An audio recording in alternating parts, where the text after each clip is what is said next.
नमस्कार, active news महक में आपका स्वागत है। मैं हूं आपके साथ आरोही। देखते हैं आज की नई ताजा खबरों में क्या है आपके लिए।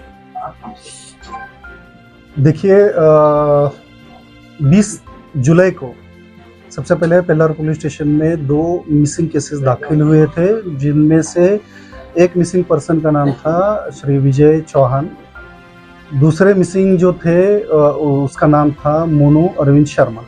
तो ये दोनों की मिसिंग कुछ शाम के वक्त में 20 तारीख को दाखिल हुई थी।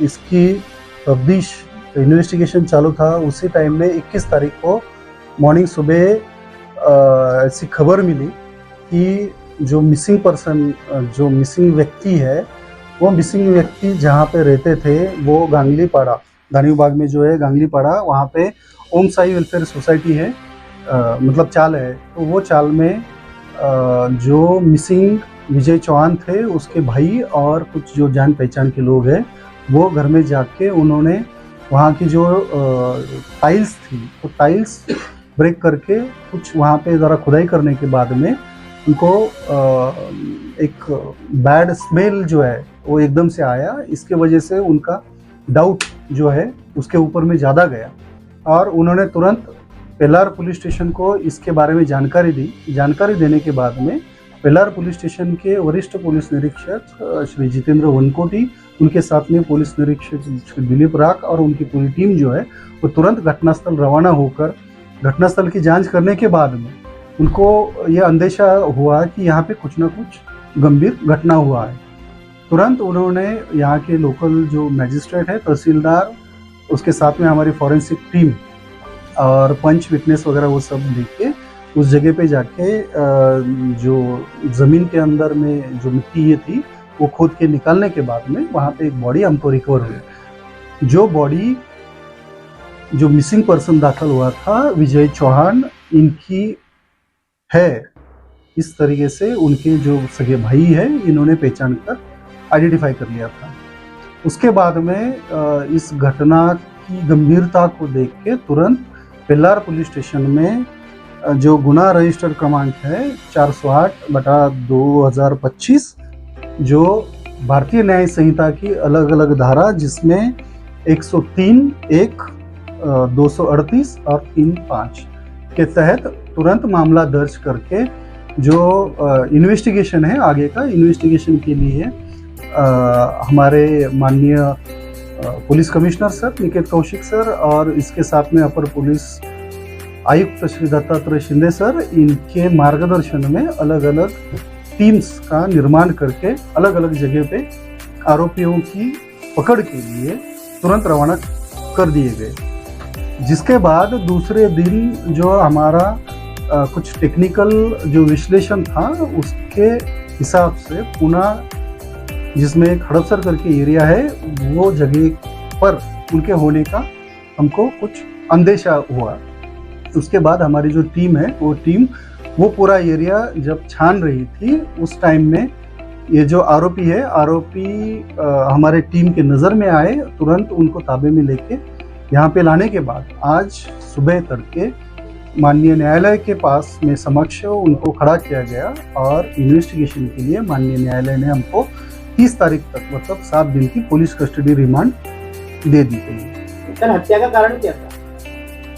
देखिए, जांच जो अभी प्राथमिक अवस्था में है, इसमें जो चीज़ें प्राथमिक रूप से सामने आ रही है, उसमें जो इसमें मृतक है विजय चौहान, इनकी पत्नी श्रीमती चमन चौहान और इन्हीं के रूम के बगल में रहने वाला मोनू अरविंद शर्मा, ये दोनों के बीच में पिछले कुछ महीनों से जो नाजायज संबंध और जो प्रेम संबंध जो तैयार हुए थे, और जिसके चलते जो मृतक विजय चौहान है, उसके और उसकी पत्नी आरोपी चमन चौहान, ये दोनों के बीच में, और जो यह दूसरा आरोपी है मोनू शर्मा, इसके माता पिता और मोनू शर्मा खुद, इनके साथ में काफ़ी बार अनबन झगड़ा इस तरीके से काफ़ी दिन से चल रहा था।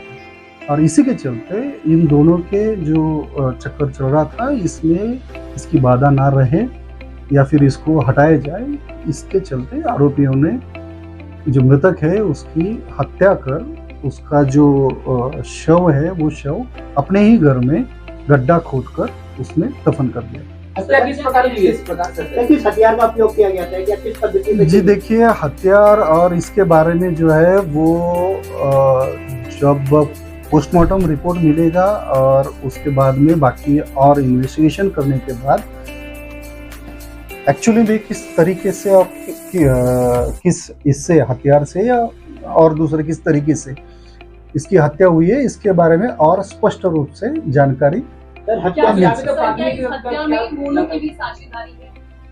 जी हत्या में दोनों के सहभाग की प्राथमिक रूप से पुष्टि हुई है और दोनों ही आरोपियों के बारे में और जो भी घटनाक्रम हुआ है उसके बारे में आगे और डिटेल में इन्वेस्टिगेशन जो है वो जारी है।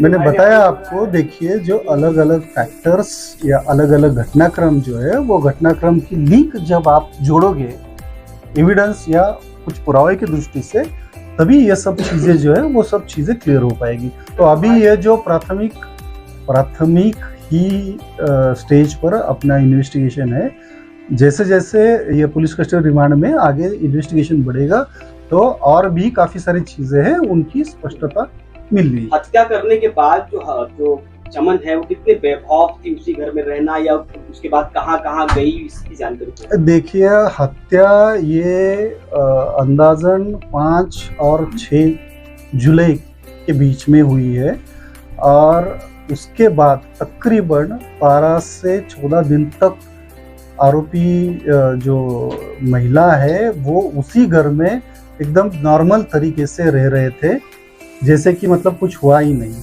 इस टाइप से उन्होंने खुद को और आसपास के लोगों को उस तरीके से प्रेजेंट किया कि सब कुछ ठीक से चल रहा है। सर एक सवाल है कि विजय चौहान की क्या मिसिंग कंप्लेन दर्ज की गई थी? वो तो मैंने शुरुआत में ही बताया ना। सर घर किसके नाम पे था? घर किसके नाम पे? छोटा बच्चा भी है वो। ये सब चीजें आप जो ये है वो बच्चा कहाँ था जिस समय हत्या हुई और बच्चे ने क्या जानकारी? देखिए जब देर रात तो उनकी हत्या की गई उस टाइम में बच्चा उन्हीं के घर में था, कहीं बाहर नहीं था। और दूसरे दिन जब वो गड्ढा खोदकर उसमें ये कर रहे थे तो उस टाइम में कुछ देर के लिए वो जो बच्चा है वो अपने स्कूल गया था और उसके बाद में फिर वो अपने घर पे ही रहा है। मृतदेह को कहाँ रखा गया था हत्या के बाद?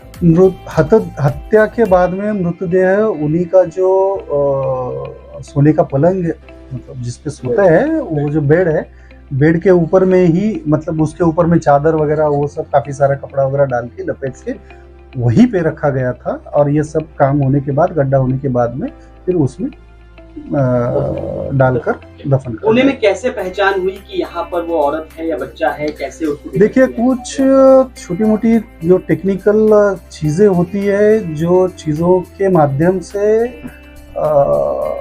यहाँ तक हमको जानकारी मिली थी कि पुणे में किसी एरिया में वो हो सकते हैं। अब वो अगर हमको वो थोड़ा सा लीड था लेकिन उसके आगे बाकी कुछ भी लीड नहीं था। तो हमने हमारी जो पूरी टीम है वो पूरी टीम अलग अलग टुकड़ियों में बांटकर वो जो एरिया है वो एरिया पूरा हम स्कैन कर रहे थे, मतलब पूरा एरिया छान रहे थे। और ऐसी छानबीन करते वक्त में एक मेडिकल स्टोर के पास में ये जो 5 साल का लड़का है इनका, तो वो लड़का वहाँ पे स्पॉट होने के बाद में जो हमारे PSI भोपले करके है उन्होंने देखने के बाद थोड़ा सा उनको जैसे डाउट हुआ। उसके बाद में थोड़ा सा इधर वो देखने के बाद ये जो आरोपी महिला है चमन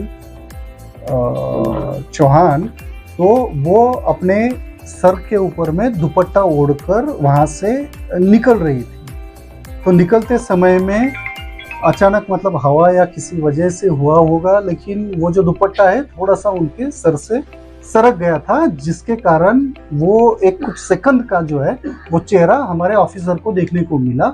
जिसके बाद क्योंकि हमारे उनकी तस्वीर जो थी हमारे ऑफिसर के पास थी और तुरंत हमारे ऑफिसर ने वो बच्चा और वो आरोपी महिला है उनको तुरंत पहचान लिया।